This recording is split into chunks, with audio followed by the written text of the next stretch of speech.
Welcome to ચેતુસ kitchen.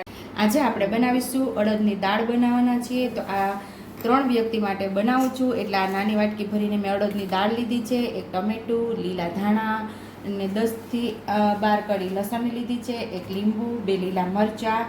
બાકી regular મસાલાની અંદરથી મસાલાનો ઉપયોગ કરી અને ટેસ્ટી એવી આપણી અડદની દાળ તૈયાર કરશું। તો પહેલાં આપણે અડદની દાળ ધોઈ અને બાફી લેવાની છે।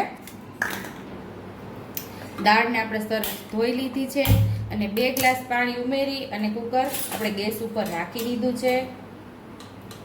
થોડી હળદર ઉમેરશું, સ્વાદ મુજબ આપણે મીઠું ઉમેરશું। દાળ ન ઉભરાય એટલા માટે આપણે 1 પાવડું આપણે તેલ ઉમેરશું। કુકર બંધ કરીને 1 સીટી ફાસ્ટ ગેસ ઉપર 3 સીટી ધીમા ગેસ ઉપર આપણે લઈ લેશું। બફાય ત્યાં સુધીમાં આપણે મસાલો તૈયાર કરી લેશું। તો મરચાંને રફલી કાપી અને એટલે કે રફલી સુધારી અને આપણે ખાંડણીમાં ઉમેરી દઈશું અને આપણે ખાંડી લેવાનું છે।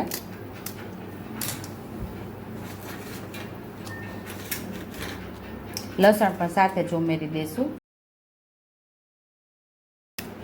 આદુની કટકી પણ આપણે સાથે જ ઉમેરી દીધી છે। હવે આપણે થોડું ખાંડી લેશું આને, ટમેટાને પણ સુધારી લેશું આપણે।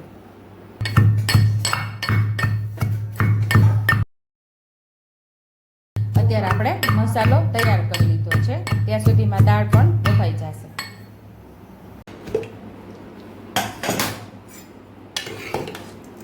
તો આપણી દાળ મસ્ત એવી પાકી ગઈ છે જો। તો હવે આપણે એનો વઘાર કરી લેવાનો છે।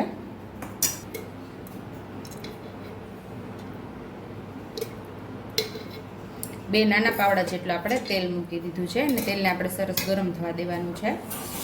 અહીં આપણું તેલ ગરમ થઈ ગયું છે, તો અડધી ચમચી જેટલું જીરું ઉમેરશું આપણે, ચપટી હિંગ ઉમેરશું, મીઠા લીમડાના પાન ઉમેરી દઈશું। અહીં આપણે દાળનો વઘાર કરી દઈશું।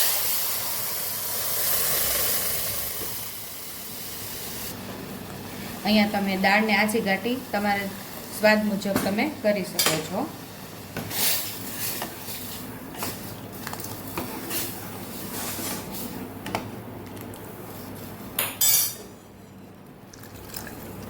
આપણે 1 વાટકી જેટલું પાણી ઉમેરેલું છે। અહીંયા આપણે ટમેટું સુધારેલું એ પણ ઉમેરી દઈશું।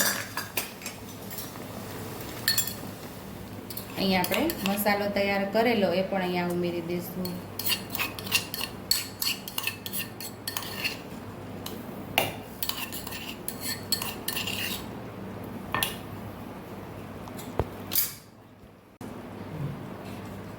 અડધી ચમચી જેટલી લાલ ચટણી ઉમેરી દઈશું।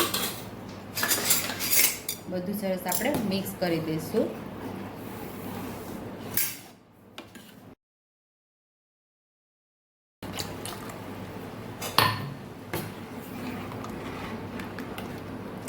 આશરે આપણે 1 ગ્લાસ જેટલું આની અંદર પાણી ઉમેરેલું છે। તો આટલી ઘટ થઈ છે આપણી, હજી થોડી ઉકળશે એટલે હજી થોડી ઘાટી થશે। અહીંયા આપણે અડધું લીંબુ પણ ઉમેરી દઈશું। ખટાશ તમારા સ્વાદ મુજબ ઉમેરી શકો છો।